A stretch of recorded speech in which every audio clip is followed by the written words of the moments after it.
Hello, welcome to my channel Hollywood's little moment. বাইরে বৃষ্টি পড়ছিল, ভাবলাম একটু কিছু বানানো যাক। তো চটপট করে বানিয়ে ফেলেছিলাম বাটার চিকেনের রেসিপিটা।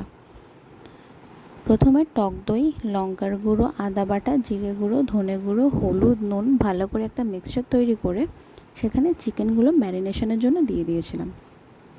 তার পাশাপাশি কড়াইতে তেল গরম করতে দিয়ে টমেটো কুচি, পেঁয়াজ কুচি, রসুন এবং কাজু বাদাম দিয়ে একটু নাড়াচাড়া করছিলাম নরম হওয়ার জন্য। নরম হয়ে এলে একটু জল ছাড়ার পরে একটা মিক্সচার গ্রাইন্ডারে দিয়ে সেটার একটা পেস্ট তৈরি করেছিলাম গ্রেভি করার জন্য। তার পাশাপাশি আবার একটা প্যানে একটু অল্প তেল দিয়ে প্যানটা হিট করতে দিয়ে সেখানে ম্যারিনেটেড চিকেনগুলো দিয়ে দেবো। একটু ফ্রাই হয়ে এলে সেগুলোকে নামিয়ে রাখবো। ফ্রাই এই কারণেই করবো, তাতে একটু স্মোকি ফ্লেভারটা আসবে। বেশি ফ্রাই করবে না, তাতে পুড়ে যেতে পারে। একটু লাল লাল হয়ে গেলেই নামিয়ে নেবেন।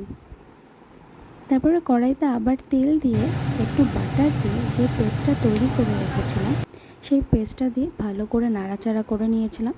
যতক্ষণ না তেল ছাড়ছিল একটু ওয়েট করতে হবে। তেল ছেড়ে এলে চিকেনগুলো দিয়ে ভালো করে এপাশ ওপাশ চিকেনের গায়ে যাতে মশলাটা লেগে যায়। তারপরে আন্দাজ মতো একটু জল দেবেন।